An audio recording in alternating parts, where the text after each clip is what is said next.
Bonjour et bienvenue à toi dans ce nouvel épisode du podcast En eau trouble, ici Fabien.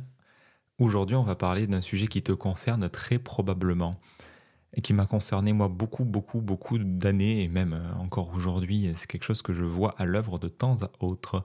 Bien sûr, je veux te parler de la peur de rater quelque chose. Peut-être que tu connais le terme FOMO, Fear of Missing Out. C'est un grand classique dans le monde du développement personnel, de l'entrepreneuriat et de tout ce qui touche à Internet et tout ce qui touche à la nouveauté, aux nouvelles technologies, puisque tu es dans un monde d'information, dans une ère d'infobésité, et il y a des opportunités de tous les côtés.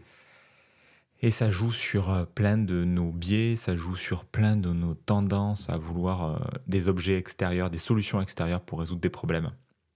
La peur de rater quelque chose, ça concerne tellement de gens. En fait, c'est souvent vu comme un vrai problème, alors que comme d'hab, hein, c'est juste un symptôme de quelque chose de plus profond. Pour moi, le FOMO, ça remonte à plein d'années. Toutes les fois où je voyais des soirées, au tout début de Facebook, en 2009, je voyais des soirées, je voyais des gens que je connaissais, et moi je voyais que j'y étais pas. Et je voyais tous ces trucs, en fait, ou même quand j'avais quelque chose d'organisé, il y avait toutes les autres choses auxquelles je ne pouvais pas participer. Dans quelques années plus tard, quand j'étais dans la fougue du développement personnel, à faire tout un tas de séminaires, à lire tout un tas de livres, à chaque fois, régulièrement, j'avais ce coup d'opportunité de... j'étais dans un événement, mais j'avais peur de rater quelque chose d'autre. Ah, il y avait ça, et en même temps, il y avait ça, et je me souviens très bien de ce doute profond que j'avais en je sais plus quelle année, 2016, je crois. 2015-2016, je voulais me former à l'hypnose et au coaching. Et j'étais tiraillé. Ah, et par quoi je commence? Et il y avait toujours la peur que, quelque part, que le choix soit pas le bon. Et donc, la peur de rater quelque chose, la peur de rater une opportunité. Plein de fois. Plusieurs fois aussi, je suis rentré dans des dans des MLM. Peut-être que tu connais ça aussi, les marketing de réseau. Marketing, c'est multi-level marketing en anglais. Marketing de réseau où, pareil, on te pitch la meilleure idée du monde, le meilleur projet qui va te rendre riche, indépendant, heureux, et tutti quanti. Donc à chaque fois, cette peur de rater quelque chose qui est aussi très présente dans le monde de l'investissement et des crypto-monnaies depuis quelques années. T'as pas entendu la dernière crypto, il faut absolument que tu investisses sur ça, ça va changer ta vie, tu vas faire fois 1000, il y a un énorme potentiel. Bon, c'est connu et reconnu et valable et visible dans plein de sujets. Ce FOMO, cette peur de rater quelque chose, elle peut vraiment te foutre dedans parce qu'elle te décentre de l'essentiel. Moi, en tout cas, elle m'a énormément décentré de l'essentiel. Je me suis dispersé tout seul à la poursuite d'un nouvel objet brillant. Ça peut être relié à l'objet brillant, c'est pas tout à fait la même chose, mais c'est assez relié. La peur de manquer quelque chose, c'est aussi, ça va inciter des gens à typiquement rester submergés. Ainsi, quand j'accompagne des gens, et souvent au bout de quelques sessions, au bout de quelques semaines, quelques mois, ils font énormément d'économies. Et c'est souvent quelque chose qu'ils me disent parce que avant de travailler avec eux, c'est des gens qui consomment beaucoup, qui comme moi achètent beaucoup de formations, achètent beaucoup de séminaires, beaucoup de choses qui finissent par se stocker ça et là dans leur ordinateur, mais aussi dans leur tête. Et ça crée beaucoup de charges, ça crée beaucoup de... non seulement ça fait dépenser plein de ronds pour des trucs qu'ils ne consomment pas forcément, mais en plus c'est même pas forcément utilisé quoi. Donc souvent il y a ce truc de surconsommation de l'information. Aujourd'hui c'est facile. Combien de fois tu as acheté une formation ou un bouquin que tu n'as pas consommé, hein, moi le premier. Et c'est là le piège. Non seulement c'est de croire que ça va changer quoi que ce soit à ta vie, mais en plus c'est de croire que tu en as réellement besoin. Le FOMO, ça vient appuyer sur une peur du manque, sur une peur euh, qui est profondément engrammée, qui est le truc de merde, et si ça, c'était le truc de, et si je passais à côté d'eux. En fait, ça vient appuyer sur un levier qui est bien connu en psychologie, c'est l'aversion à la perte. On déteste perdre quelque chose, ou même l'idée de perdre quelque chose. Donc, on va préférer, même si on s'en fout du truc, tu sais, c'est le grand classique de la rareté aussi. Quand tu vois la rareté ou l'urgence, qu'un levier qui est classique en marketing, ah, achète ce produit avant minuit parce que sinon le tarif il va quintupler, ou ce genre de choses, ben, tu peux être tenté d'acheter quelque chose même dont tu n'as pas besoin. Pourquoi? parce que ça joue sur cette aversion à la perte et qu'on ne veut pas perdre des opportunités. On ne veut pas que notre champ de choix soit restreint. Donc il y a là un gros piège parce que ça peut vite te faire aller sur des faux besoins. Donc c'est pas des besoins, hein, c'est plus des envies, des compulsions qui sont toujours en lien avec combler un vide en fait. Donc la peur de rater quelque chose, en vrai c'est une pure illusion puisque à la fois tu ne peux rien rater dans le sens où il n'y a rien d'essentiel que tu vas rater au final dans ta vie. Hein, c'est des opportunités et ça va, ça vient, tu vas rien rater. Et en même temps, tu vas rater forcément plein d'opportunités. Puisque quand tu es avec tes amis, tu n'es pas avec d'autres amis ou tu n'es pas en train de dormir.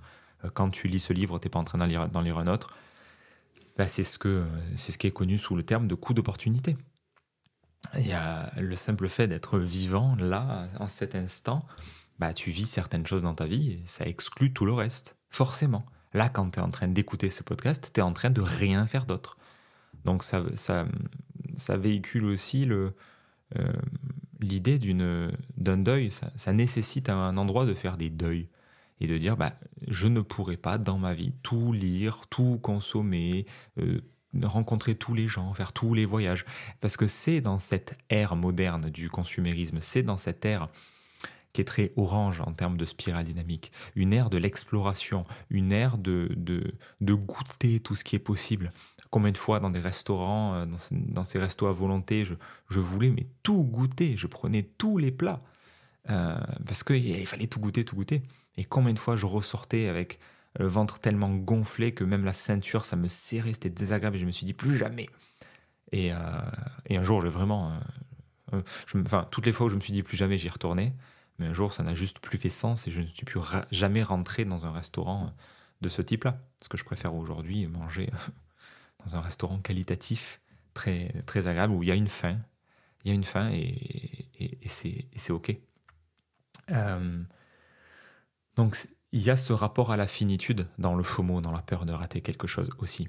Puisque à un moment donné, en effet, ça veut dire que tu as des limites. Tu as des limites physiques, tu as des limites temporelles.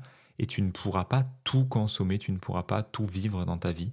Il y a une fin, il y a une date, il y a une échéance. Et encore une fois, c'est un deuil. Mais c'est pas que le deuil de ta mort, c'est de ta finitude. C'est plein de micro-deuils du quotidien, le deuil de « Ah, j'aimerais bien lire ces 35 livres, mais je peux pas. J'aimerais bien suivre ces 47 formations, mais je peux pas. » Et donc il y a un choix et il y a une décision à faire, et c'est là où le centre instinctif entre en jeu pour trancher, pour dire là, non, stop, ça, non, je n'achète pas. Plusieurs fois, maintenant, je me prends la main dans le sac. J'attends désormais avant de prendre un choix, une décision d'acheter un truc. Souvent, je m'arrête et je me dis, est-ce que ça, c'est vraiment important pour moi? Si la réponse est oui, j'achète. Mais si la réponse est non, je passe à autre chose. Je délaye. Et une semaine après, j'ai déjà oublié. Donc, moi, je te recommande de te poser ces questions, de revenir aux besoins et de revenir à d'où ça part en moi. Et est-ce que j'en ai vraiment, est-ce que c'est vraiment important en fait? Parce que tu rateras forcément des trucs. Et je vais te dire que tous les gens que j'ai croisés qui sont dominés par cette pulsion-là du FOMO, de la peur de rater quelque chose, ils sont sans cesse gouvernés par leur pulsion émotionnelle, sans cesse gouvernés par la dernière offre du dernier marketeur. Et c'est ce qui fait que je me suis décentré pendant plus de 7 ans en tant qu'entrepreneur. Je me suis décentré. Je suis allé sur plein de méthodes. J'ai perdu de vue mon cap. J'ai perdu mes priorités. Et j'ai rallongé mon parcours entrepreneurial de 7 années. OK ? Et ça, c'est pas la faute à qui que ce soit. C'est pas... j'ai personne à pointer du doigt, tout seul, avec ce FOMO, avec ma peur de rater un truc, avec avec le syndrome de l'objet brillant, dont je reparlerai, dont il y a un article sur le site Épanescence. Il y a systématiquement cette perte de vue de l'essentiel. C'est dommage quand on y pense, puisque qui dit essentiel, justement, l'essence, c'est ce qui reste à la fin, c'est ce qu'il y a de plus important. Donc, c'est un peu, si je devais te donner une image pour terminer, c'est un peu comme si tu te perdais sur YouTube, sur TikTok, sur Instagram, à regarder des shorts et des contenus courts et encore, qui au final ne te nourrissent pas vraiment. Alors qu'il y a un livre qui te tient tellement à cœur et que tu prends pas le temps de lire alors qu'il est essentiel pour toi. Bon, mais c'est exactement ça, ce FOMO. Parce que oui, quand tu quittes les réseaux sociaux ou quand tu coupes tes notifs, tu vas rater quelque chose. Bien sûr, tu vas rater des choses. Mais quelles choses? Des choses tellement banales, tellement pas si importantes. Les choses qui sont vraiment importantes, elles trouveront le chemin jusqu'à toi. Donc je te laisse par ici. Si tu souhaites explorer plus en avant ce sujet-là, je t'invite à aller sur Épanescence, à me contacter si tu vois que tu galères avec ça, parce que ça cache souvent des schémas beaucoup plus profonds et beaucoup plus inconscients. Donc si tu veux explorer, tu peux si tu as envie me contacter.